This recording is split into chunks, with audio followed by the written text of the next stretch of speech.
Ever notice how, like, ruins and cemeteries kind of draw you in, even though they're, well, somber places? That pull, that fascination with lingering loss, it's something that Jacky Bowring explores in her book, A Field Guide to Melancholy.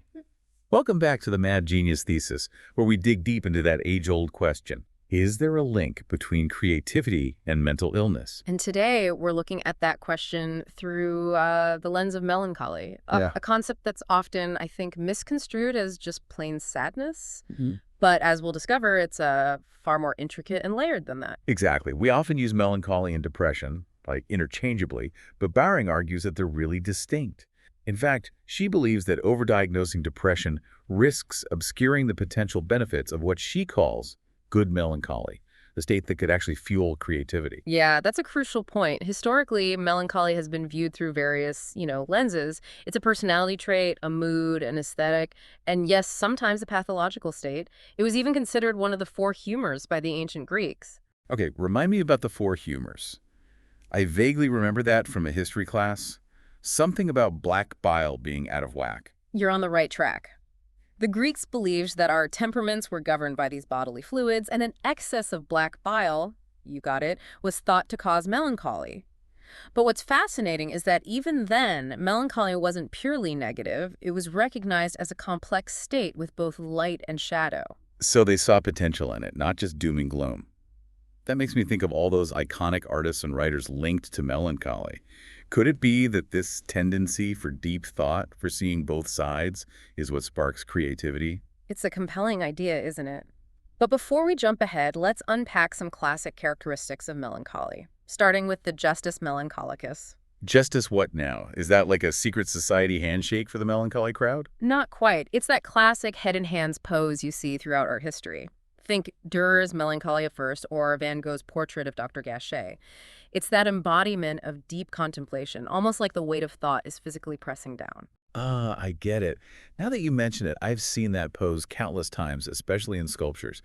There's a definite air of introspection, almost like they're wrestling with profound questions. It's not just sadness, it's more like actively processing something deep within. Precisely. And it's that internal struggle, that wrestling with paradoxes, which Bowring argues can be a wellspring of creativity. So it's not about seeking out sadness, but rather recognizing the potential that lies within those moments of deeper reflection. Speaking of seeking, Bowring also talks about melancholy having its own haunts, specific places and times that seem to evoke this feeling. Yes, she calls them the haunts of melancholy, and her descriptions are incredibly vivid. For instance, she portrays twilight and autumn as inherently melancholic times. I can see that. Twilight has that in-between feeling, the day is ending, but night hasn't fully taken over. It's like a pause for reflection, but also a bit wistful, don't you think? Absolutely. It's that sense of things shifting, of time passing, which aligns perfectly with the melancholic sensibility. And then there's autumn, the season of decay, of leaves falling, and nature preparing for a period of dormancy. It naturally evokes a sense of introspection and perhaps even a touch of sadness for what's passing. It makes you wonder if our modern aversion to these natural cycles, our constant pursuit of, like, happy vibes, might be causing us to miss out on a deeper understanding of ourselves and our place in the world. That's an intriguing thought. Bowring also delves into specific locations that seem to hold a particular melancholic resonance. For example, she contrasts London and New Zealand, two places that, despite their geographical and cultural differences, both seem to embody certain aspects of melancholy. Wait, London and New Zealand, those seem like very different places. What makes them both melancholy haunts, so to speak? Well, for London, Bowring paints a picture of a city steeped in layers of history, a place where the past is constantly present, weighing on the present. She quotes Ian Sinclair, who describes London as compuxing its own poetry through this, brooding atmosphere, almost as if the city itself is a melancholic character. Yeah, I can almost picture that. The fog rolling in, the old brick buildings, Yeah. the echoes of countless stories whispered through the streets. It's a city full of life, but also a city that's seen a lot, experienced loss and change. Precisely. And then there's New Zealand, which she describes as having a landscape that is breathtakingly beautiful, but also strangely desolate. She even references a documentary called Cinema of Unease that explores the prevalence of dark and melancholic themes in New Zealand films. It's almost like even paradise can have a melancholic undercurrent, a reminder of the vastness and indifference of nature. Yes, and Bowring highlights how certain landscapes, particularly those that evoke a sense of limitlessness, can trigger those feelings of loneliness and contemplation about our own place in the grand scheme of things. She refers to these as liminal spaces, places on the edge, like shorelines or vast open landscapes that blur the boundaries between known and unknown. I find those kinds of spaces both exhilarating and unsettling. Standing on a beach, looking out at the endless ocean, it makes you feel incredibly small and insignificant, but there's also a strange beauty in that feeling, a sense of awe and wonder. That's exactly the kind of paradoxical experience that Bowring argues is central to melancholy. It's not just sadness, it's a complex mix of emotions that can lead to profound insights and creative breakthroughs. And it's not limited to grand landscapes either. Even places like ruins and cemeteries, places that speak to the passage of time and the inevitability of loss, can evoke a sense of melancholy contemplation. You know, it's interesting. I've always been drawn to ruins, to that sense of history and decay. There's a certain beauty in the way nature reclaims these spaces, a reminder that even the grandest creations eventually crumble and return to the earth. That's a very insightful observation, and it speaks to the power of melancholy to connect us to something larger than ourselves, to make us contemplate the cycles of creation and destruction, life and death. These are themes that have inspired artists and thinkers for centuries, and they're at the heart of what makes melancholy such a rich and compelling subject. It seems like these melancholy places, whether grand landscapes or crumbling ruins, all share a common thread. They force us to confront our own mortality and the transient nature of existence. Yeah, it's that awareness of time's passage, of the inevitability of loss, that seems to lie at the heart of melancholy. But Bowring doesn't just explore melancholy through physical places. She also delves into its allies concepts like nostalgia, love, melancholy, and even useful sorrow. Right. She argues that these ideas are interwoven with melancholy, and like melancholy itself can be powerful catalysts for creative expression. Okay, let's unpack these allies one by one. Starting with nostalgia, I think we've all felt that pang of longing for the past. But how does it connect to melancholy and potentially creativity? Well, nostalgia, like melancholy, thrives on that sense of yearning for something lost, be it a time, a place, or a person. It's a bittersweet feeling, a longing for something that can never be fully recaptured.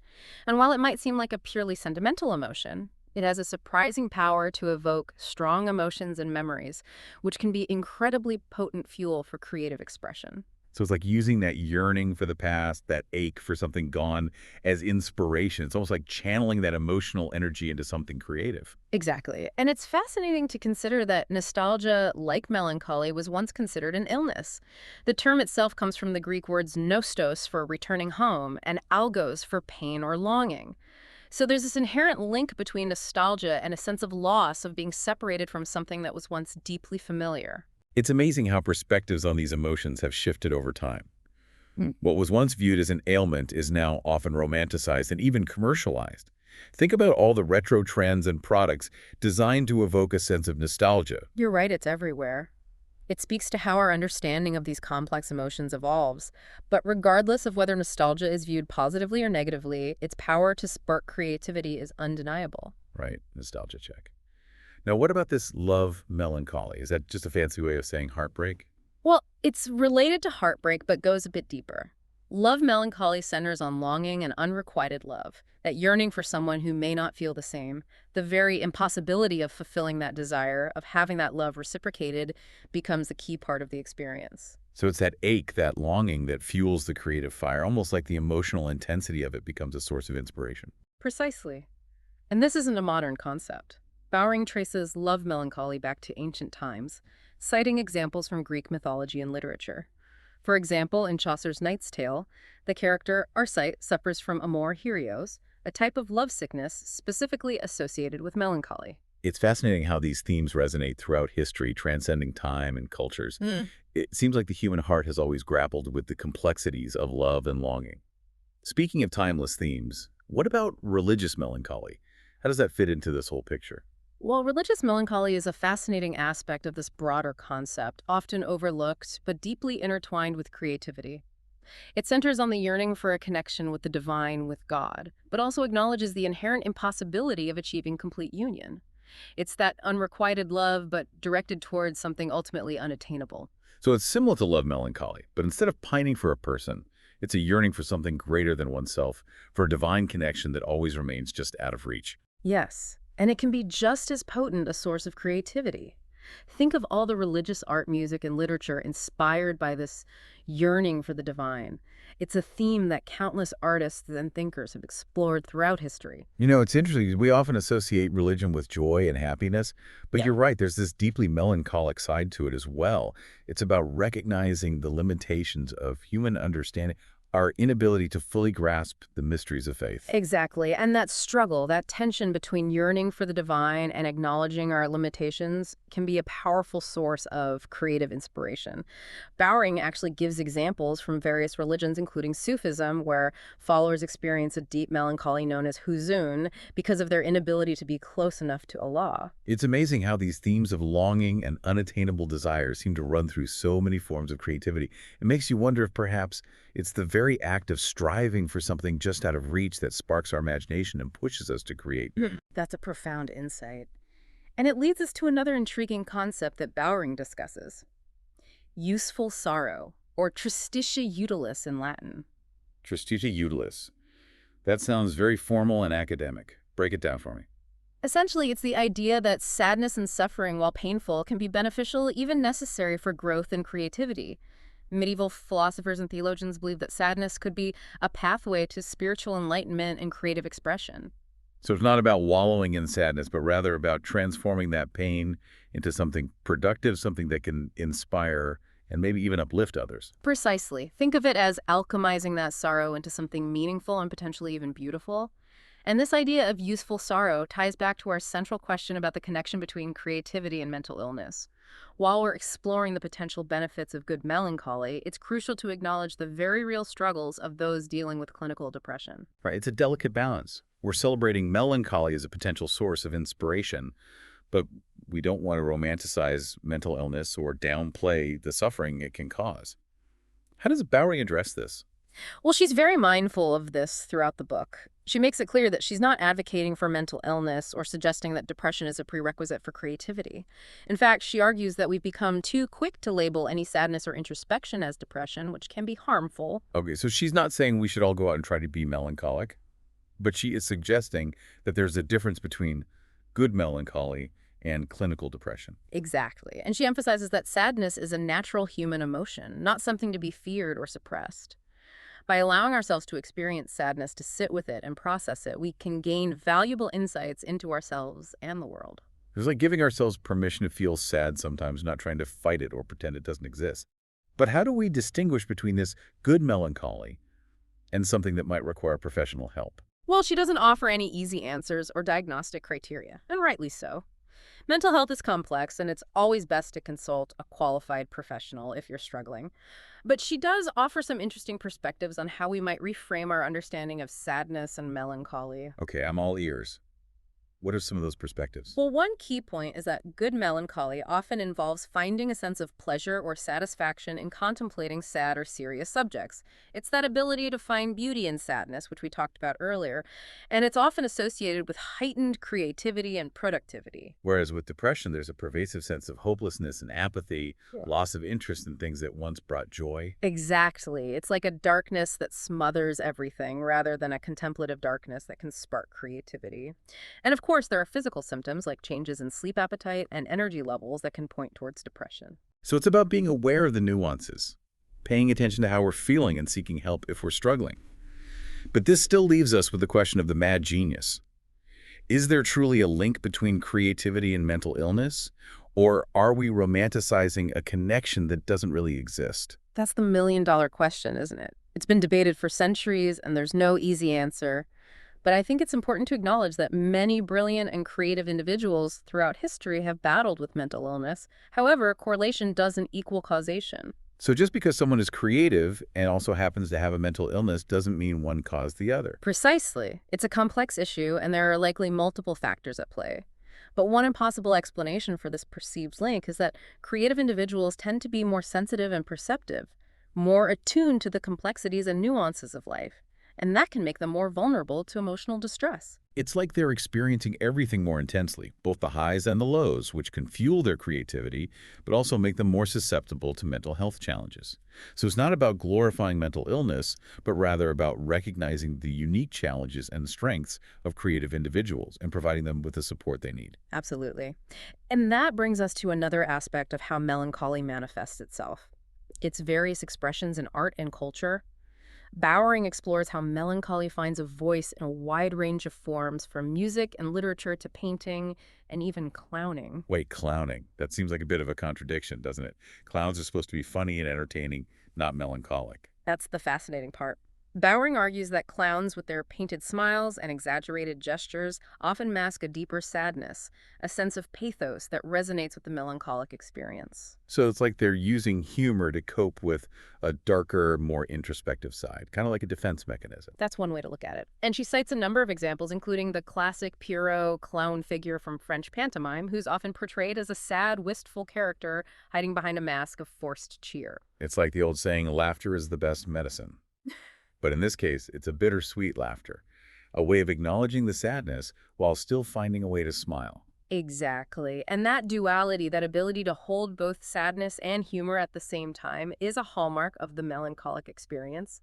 It's about recognizing the complexities of life, the light and shadow, the joy and sorrow, and finding a way to express those emotions in a way that's both authentic and creatively compelling. You know, it's making me think about all the different ways we see this play out in art and culture, like the melancholic beauty of a faded photograph, the haunting melody of a sad song, or the introspective themes explored in a novel. Right, and it's not just about the obvious expressions of sadness. Bowering even talks about photography as a medium that's inherently infused with melancholy, especially old photographs with their erratic quality, their ability to transport us back to a moment in time that's gone forever. It's like they capture a piece of the past, frozen in time, but with this undercurrent of sadness, a recognition that the moment is gone and can never truly be recaptured. Exactly. And that sense of longing, of yearning for something that's lost, is so central to the melancholic experience. But it's not just about dwelling in the past. It's about using that sense of loss as a catalyst for creative expression, for finding new ways to connect with the present and even imagine the future. It seems like music also has this unique ability to channel and express melancholy. I know I have certain songs that I turn to when I'm feeling introspective or a bit down. What are some of the ways Bowring discusses music as an expression of melancholy? Well, she points out that music has a direct line to our emotions, bypassing our logical, rational minds. And melancholy, with its blend of sadness, longing, and contemplation, lends itself perfectly to musical expression. It's true. Music can evoke such a visceral emotional response. Certain melodies or harmonies just seem to tap into those melancholic feelings. And what's interesting is that she doesn't just focus on the obvious sad songs or genres. She explores a whole spectrum of musical expressions, from traditional folk laments to classical masterpieces, even modern minimalist compositions. She also points out how specific instruments like the violin or the accordion are often associated with a melancholic sound. Yes, certain instruments seem to have that built-in ability to evoke yearning or sadness. It's like they're crying out in musical form. That's a great way to put it. She even talks about how certain musical techniques like slowing down the tempo or using dissonance can enhance the melancholic effect. So it's not just the notes themselves, but also how they're played, how the music is structured and arranged to create a soundscape that evokes that specific mood and feeling of melancholy. It's like the musician is using their craft to translate those complex emotions into a language that we can feel and understand on a deeper level. Speaking of translating emotions, literature also seems like a natural fit for exploring melancholy. What are some examples of how Bowring sees this playing out in writing? Well, she delves into a wide range of literary works, from classic novels to poetry, even personal diaries. And she highlights how authors use various techniques to evoke a sense of melancholy, like vivid descriptions of those melancholic places we discussed earlier, introspective character portrayals, and explorations of themes like loss, longing, and the passage of time. I'm thinking of authors like Edgar Allan Poe, whose stories are so infused with darkness and melancholy, or Emily Dickinson, whose poems are filled with haunting introspection. Those are great examples. And Bowring also discusses more contemporary writers like W.G. Sebald, whose novels often feature melancholic narrators reflecting on past events and the traces they leave behind. It's like the characters in these books are haunted by the past, by a sense of loss or a yearning for something that's gone forever. Their melancholy becomes a lens through which they experience the world. Exactly. And that sense of haunting is often reflected in the settings they inhabit, those melancholic places that we talked about earlier. You know, it's fascinating how melancholy seems to permeate so many aspects of human experience. It's in the places we inhabit the music. We listen to the art. We create the stories we tell. It's a reminder that even in our modern world obsessed with happiness and positivity, there's still room for these deeper, more introspective emotions. You're absolutely right. And what's even more remarkable is that melancholy isn't confined to Western cultures. Bowring dedicates a whole section of the book to exploring how different cultures around the world have their own unique ways of expressing and understanding melancholy. Oh, this is the part where she talks about all those wonderful untranslatable words for melancholy, right? I love this part. It's like each culture has its own particular flavor of melancholy, its own nuanced way of expressing those feelings of longing, sadness, and yearning. It truly speaks to the universality of the human experience, even when it comes to something as complex and often misunderstood as melancholy. Give me some examples of these untranslatable words.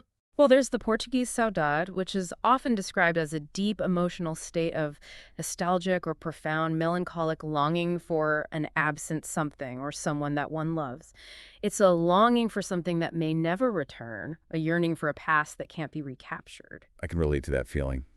It's like a bittersweet ache for something lost, a recognition that certain experiences or connections are irreplaceable. Exactly. And then there's the Russian Tosca, which is similar to saudade, but perhaps even more intense and all-encompassing. It's been described as a feeling of existential angst, a profound sense of longing that can't quite be explained or articulated. I've heard of Tosca before. It's like this feeling of deep spiritual or emotional emptiness, a yearning for something that you can't even name. Precisely. It's a sense of yearning that's so profound it almost defies language. Wow. And then contrasting with the heavier connotations of those words, there's the Finnish kaiho, which is more about a wistful longing, a yearning for something that's just out of reach. Kaiho. That word sounds almost beautiful, like the feeling itself. It evokes a sense of yearning that's more gentle, perhaps even tinged with hope. Yes, it's a more delicate shade of melancholy, a longing that's bittersweet but not necessarily painful. And what's fascinating is that all these words reflect the cultural values and historical experiences of the people who use them. So it's like melancholy is shaped by the culture it inhabits, like a cultural lens through which we experience and express these complex emotions. Exactly. And that's what makes exploring melancholy so fascinating. It's not just about understanding an emotion, it's about understanding ourselves and the world around us in a deeper, more nuanced way.